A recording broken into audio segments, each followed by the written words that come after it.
จิตใจดูดดื่มสาวเงินน้ำใจเลือลายยามใดมาแหวก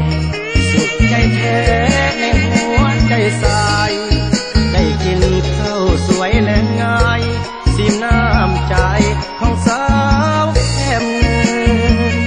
น้ำไหลลงแต่เนื้อถึงใต้อย่าเหมือนน้ำใจหวันใจของสาวแก้มเงินอย่าได้คดเลี้ยวทักเดียวอย่ามีลงลืมให้เหมือนกับสายน้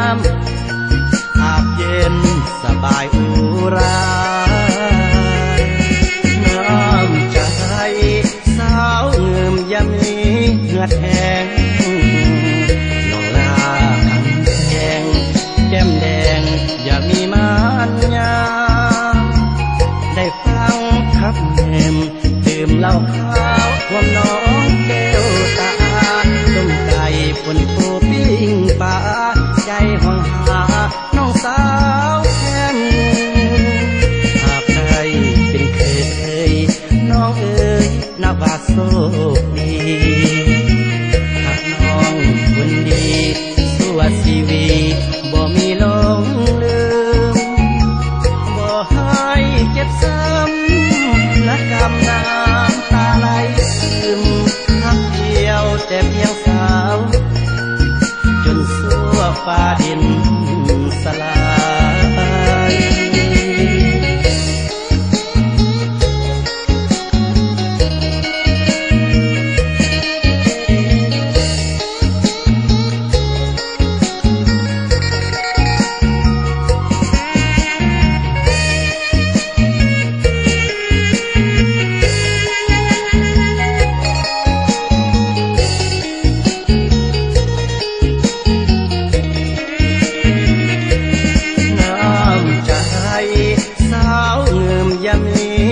แทง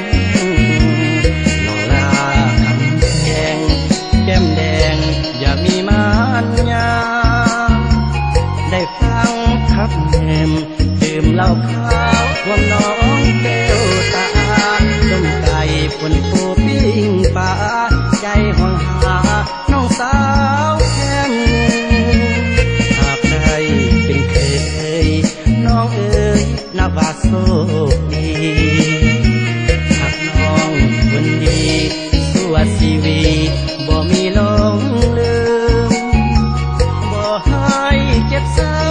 ำและกำน้ำตาไหลซึมหักเดียวแต่เพียงสาวจนสั่วฟ้าดินสลาย